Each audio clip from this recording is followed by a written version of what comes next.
de festividades aquí en Cayambe, ¿no es cierto? El abreboca es San José de Ayora, que ya va finalizando sus festividades, pero mire, con actividades eclesiásticas, actividades sociales, culturales, deportivas, que son un gran abreboca, digo, para... A veces es un poquito humorístico lo que dicen a nivel de todo el Ecuador, ¿no? ¿Dónde son las fiestas más largas del Ecuador? En Cayambe. 3 meses de fiestas, amigos. Y recién estamos iniciando, creo que solamente tenemos 15 días, así que nos falta muchos fines de semana para seguir disfrutando de las festividades de Cayambe. Bueno, así es la vida, ¿no? Son tradiciones que hay que respetarlas también. Bueno, amigos televidentes, quiero saludar muy cordialmente a nuestro siguiente invitado y tal como estaba establecido y muy puntual a propósito. Se trata del general Luis Altamirano. Él es excomandante del ejército ecuatoriano, un analista político y también experto en seguridad. Y tenemos el agrado de saludarle, general, desde acá, desde el norte del país, que me imagino usted conoce muy bien.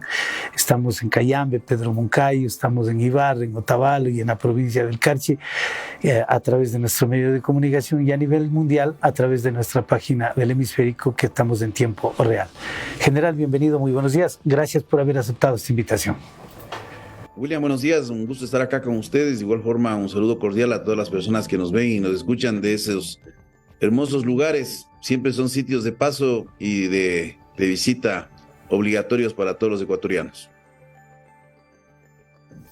Vamos a hablar sobre la inseguridad que estamos viviendo acá en todo el país. Siempre nos preguntamos nosotros como ciudadanos a pie, como decimos, mortales, como les digo yo, siempre nos preguntamos, bueno, esta ola de violencia que está viviendo nuestro país, que es una tendencia a nivel de Latinoamérica en general, ¿cómo solucionarla? O sea, no creo que solamente con quejas nos podamos solucionar. Le comento, el día de ayer en la ciudad de Ibarra, en la provincia de Imbabura, se presentó una balacera justamente frente a la gobernación de Ibarra, general.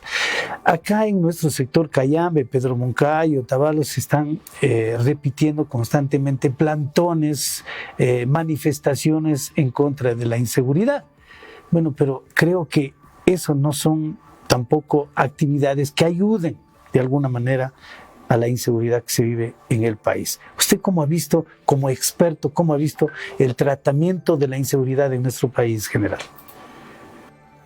Debo iniciar manifestando que lastimosamente el gobierno no tiene una política de seguridad clara. Ha sido muy reactivo en una serie de decisiones que se van tomando y se nota no solo en el discurso, sino también en cómo estas decisiones no se encuentran articuladas con una visión mucho mayor. Mire, los desbalances que se dan en las sociedades pueden iniciar con un elemento, pero cuando estos elementos no se tratan y no se corrigen a tiempo, no se generan paliativos, estos generan nuevos desbalances. Y estos desbalances traen consigo otros desbalances.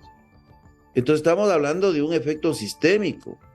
Aquí lo que queremos decir es que si no tratamos causas de origen, también causas que son intermedias, bueno, el problema no se va a resolver al final del proceso, simplemente con policía y con fuerzas armadas, porque existen elementos que van generando toda esta degradación del sistema de seguridad. Es como un ecosistema.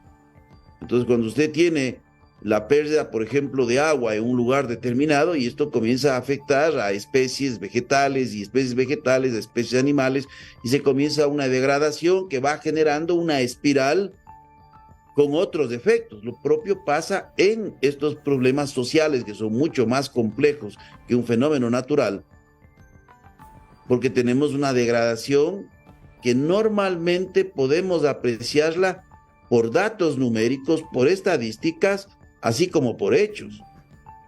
Entonces la situación de seguridad del país comienza a agravarse fundamentalmente desde el gobierno anterior, cuando desde el contexto nacional se toma una decisión absurda que fue la eliminación del Ministerio Coordinador de Seguridad, que hacía la función de rectoría, y de igual forma ministerios como del Interior y Ministerio de Justicia y Derechos Humanos. pero tampoco no se comprendió el contexto internacional. El contexto internacional tiene una serie de elementos. Por un lado, el proceso de paz en Colombia, el no acogimiento de cerca de 700, 800 miembros de las ex-FARC que engrosan las denominadas bandas criminales en ese tiempo, o que forman disidencias que ya estaban ligados con el negocio de narcotráfico. Esto no se comprende. De igual forma, un reasentamiento de cultivos que se produce en Colombia, especialmente hacia la frontera con Ecuador y con Venezuela, porque la débil institucionalidad del país es justamente una generadora de oportunidades en estas empresas que podemos darles este título porque son verdaderos ejércitos, no solo es de combatientes o de personas criminales, pero verdaderos ejércitos que tienen abogados, contadores, financistas. Entonces, se van fortaleciendo estas organizaciones. Y también debemos entender todo el proceso de la globalización, porque es que la globalización no empezó ahora, sí, pero cada año tiene nuevos elementos. Mire, los mismos sistemas de comunicación que disponemos ahora de lo que disponíamos hace 15 años. No existían. Esto facilita una mayor y facilidad de coordinación de organizaciones locales con organizaciones extranjeras y un fortalecimiento de las redes de crimen organizado. O sea, aquí buscar explicaciones simplistas de que, como ha hecho el presidente de la República, de que ahora tiene la decisión política, no, porque las Fuerzas Armadas y la Policía Nacional no han actuado en complicidad, por lo menos como instituciones, y con esto no queremos decir que no haya penetración en organizaciones de seguridad, porque es parte justamente de esta dinámica del crimen organizado de vulnerar la institucionalidad penetrando a través de mecanismos ya sea de corrupción o mecanismos de intimidación. Entonces no hemos comprendido la evolución y seguimos con un discurso político de buscar responsables, pero este es el gobierno que está ahora y es el que tiene que dar respuesta. Pero seguimos en esta vorágine, yo digo también de improvisaciones y discursos. Usted ha topado un tema muy importante, la desmantelación que hubo desde la anterior administración de algunos servicios de seguridad que me parece a mí, sin conocer mucho de seguridad, de que eran muy importantes. Usted me lo va a decir si eran importantes los que desmantelaron. Pero a ver, ¿por qué este gobierno, usted cree, que no puede retomar nuevamente estas entidades y darles vida a estas entidades en vez de estar buscando apoyo a nivel internacional, general? Bueno, la cooperación internacional siempre es importante, no solo en términos de mecanismos de intercambio de información, de asistencia, sino también, lógicamente, en términos de financiamiento, porque este es un problema que no se contiene en las fronteras. Los nexos van más allá, inclusive, de los países vecinos. Pero el hecho es que si no se tiene una visión en donde se busque atacar elementos no solo de la coyuntura, sino elementos de carácter estructural, este problema no se va a resolver. Este no es un problema que la solución final se lo haga con la fuerza. Sí, es lógico la necesidad del trabajo de Policía Nacional, de Fuerzas Armadas, pero desde la naturalidad de sus roles. Porque hoy tenemos, por ejemplo, una intencionalidad de casi policiar a las Fuerzas Armadas. Eso es justamente lo que en el país se ha hecho. ¿Qué es desinstitucionalizar? Cuando usted a una institución le comienza a otorgar una serie de tareas que no le corresponden por su naturaleza y comienza a descuidarse de aquellas tareas que sí tiene que realizar. O cuando usted a una institución le comienza a disminuir las tareas para entregar a otra institución la responsabilidad que le corresponde. El debilitamiento de la institucionalidad empieza por esto y lógicamente por la incapacidad de hacer cumplir la norma. Entonces las Fuerzas Armadas tienen una responsabilidad inmensa. Mire, se extendió las áreas estratégicas de frontera. Un año venía mencionando la necesidad de extender de 20 a 40 kilómetros. Pues reformado hace poco la Ley de Seguridad Pública del Estado. ¿Qué dice el gobierno? Nada. Porque lógicamente uno de los elementos justificativos de la incapacidad de tratar el tema es decir que es la norma. Pero hubieron cambios importantes a finales de marzo y que entraron en vigencia inclusive en este mes en el Código Orgánico Integral Penal, en la Ley Orgánica de la Defensa, en la Ley de Seguridad Pública del Estado, en el Código Orgánico de Entidades de Seguridad Ciudadana. Es decir, una serie de cambios que se realizaron, pero de eso no se dice nada porque tenemos a la ley como responsable también de esta situación y de la ley ligamos a la responsabilidad que tiene la Asamblea. Entonces, cuando queremos decimos que la seguridad es de todos los ecuatorianos. No, es que estamos mal en el discurso. Suena bonito como poesía. Claro, estas manifestaciones que hace la sociedad lo que demuestran la preocupación. Pero cuando decimos que la sociedad es de todos, no nos olvidemos que dentro de esos todos hay personas que fueron electas para tomar decisiones a nombre de todos. Eso es la democracia. Y que esas personas deciden también cuáles van a ser sus equipos, que también tienen que asumir la corresponsabilidad de esas decisiones que se van tomando. La ciudadanía se pregunta, porque todos los días también está informándose a través de los medios de comunicación, especialmente digitales, de las noticias internacionales. Y siempre han manifestado de por qué no tomar medidas tan radicales, por ejemplo, como se ha tomado en El Salvador el presidente Nayib Bukele, que hoy nomás estaba viendo yo un spot publicitario del gobierno de El Salvador, y que manifestaba de que 365 días, general, 0 homicidios, por el aspecto radical que tomaron en contra de estas bandas, en este caso de pandilleros y también pues bandas criminales. Eso hace pensar que la ciudadanía dice, pero ¿por qué no se toman esas decisiones también acá en el país general? El país tiene su propia realidad.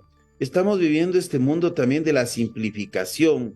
Esta es la denominada sociedad 5.0 que se acuñó en el Japón, en donde se trabaja la posverdad a través de una serie de mecanismos de difusión, entre ellos las redes sociales, la serie de medios alternativos que tenemos hoy y donde como ciudadanos escogemos de dónde informarnos.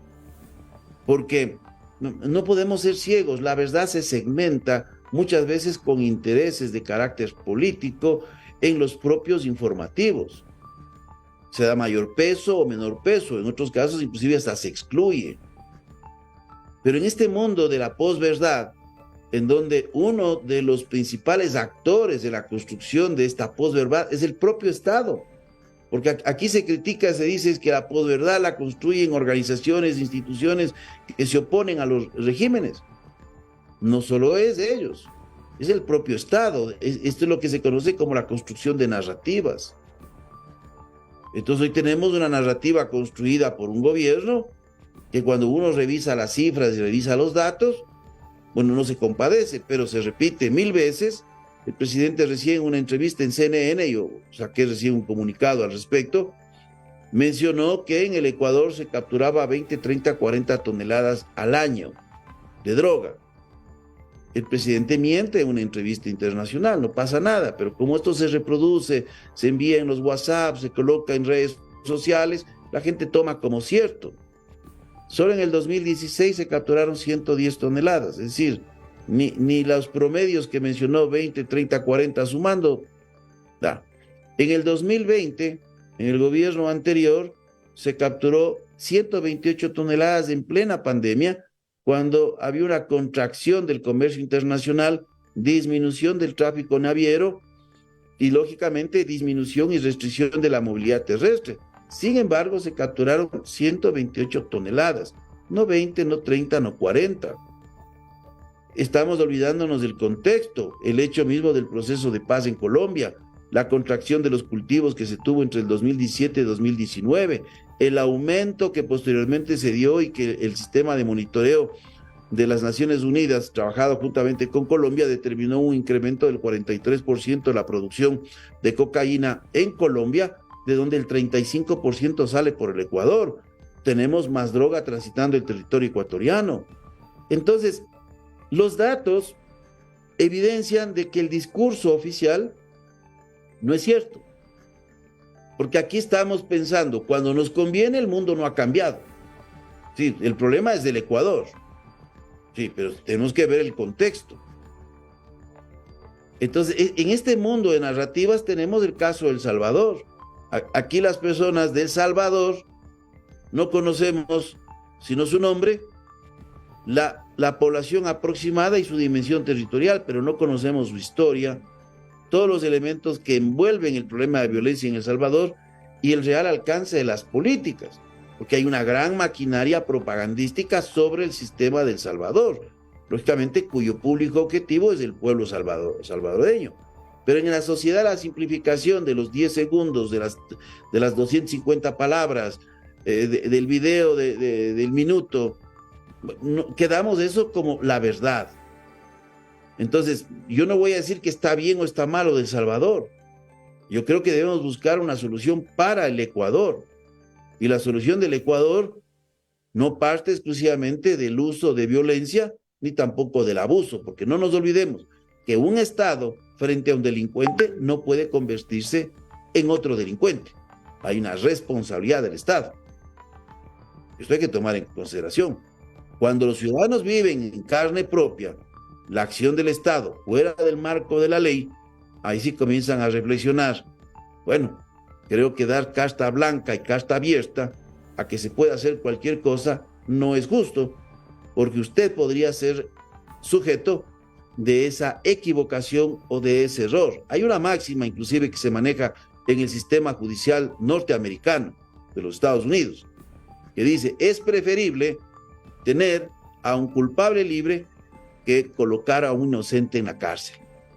Tomemos en cuenta eso. Entonces, hay que actuar en el marco de la racionalidad, no en el marco de una venganza social y persecución sin reglas de juego. Al general Luis Altamirano, que ha estado con nosotros esta mañana a través de Hemisférico TV. Muchísimas gracias, general. A usted muchas gracias, William. Un abrazo cordial. Muy bien, amigos televidentes, tomando